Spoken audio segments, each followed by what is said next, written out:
Nattika ബീച്ചിലാണ്. Nattika beach എന്ന് പറഞ്ഞാൽ അറിയാലോ, നമ്മുടെ ചെമ്മീൻ സിനിമയൊക്കെ ഷൂട്ട് ചെയ്ത നമ്മുടെ നാട്ടിക.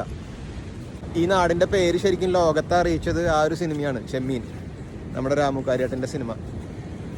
അപ്പോൾ നാട്ടിക ബീച്ച് ശരിക്കും പറഞ്ഞാൽ സ്നേഹതീരമൊക്കെ ഉണ്ടല്ലോ, സ്നേഹതീരത്തിനേക്കാൾ നല്ലൊരു ബീച്ച് ആക്കാവുന്ന ഒരു സ്ഥലമാണ് നാട്ടിക ബീച്ച്. പക്ഷേ അതിൻ്റെ ഭാഗമായിട്ട് കുറേ കാര്യങ്ങളൊക്കെ പണിതിട്ടൊക്കെ ഉണ്ട് ഇവിടെ. എന്തോ പാർക്കും കാര്യങ്ങളും, പാർക്കല്ല, കുറച്ച് ആളുകൾക്ക് ഇരിക്കാനുള്ള സംവിധാനങ്ങളും കുറേ കാര്യങ്ങളൊക്കെ പണിതിട്ടുണ്ട്. ടോയ്ലറ്റുകൾ, കുറേ സംഭവങ്ങളൊക്കെ പണിതിട്ടുണ്ട്. പക്ഷെ എല്ലാം വെറുതെ കിടന്ന് നശിച്ചു പോവുക, പുല്ല് പിടിച്ച് അത് തുറന്ന് കൊടുത്തിട്ടുമില്ല, അങ്ങനെ കിടക്കുകയാണ്. ഇവിടെ കുറേ വഴിയമ്പലങ്ങൾ പോലെ കുറേ സാധനങ്ങൾ പണിതിട്ടുണ്ട്, അതും തകർന്നു പോകുന്നു, അതിൻ്റെ ടൈലും ഒക്കെ പൊട്ടിയും ഒക്കെ കിടക്കുന്നുണ്ട്.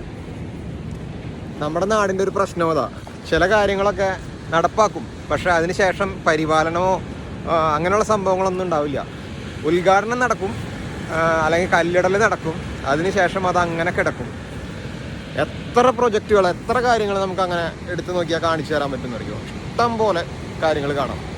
ഈ ബീച്ചിൻ്റെ കാര്യം മാത്രമല്ല പറഞ്ഞത്, എവിടെയാണെങ്കിലും ടൂറിസം പദ്ധതികളാണെങ്കിലും മറ്റു പദ്ധതികളാണെങ്കിലും നടപ്പിലാക്കും, പക്ഷെ പരിപാലിക്കില്ല.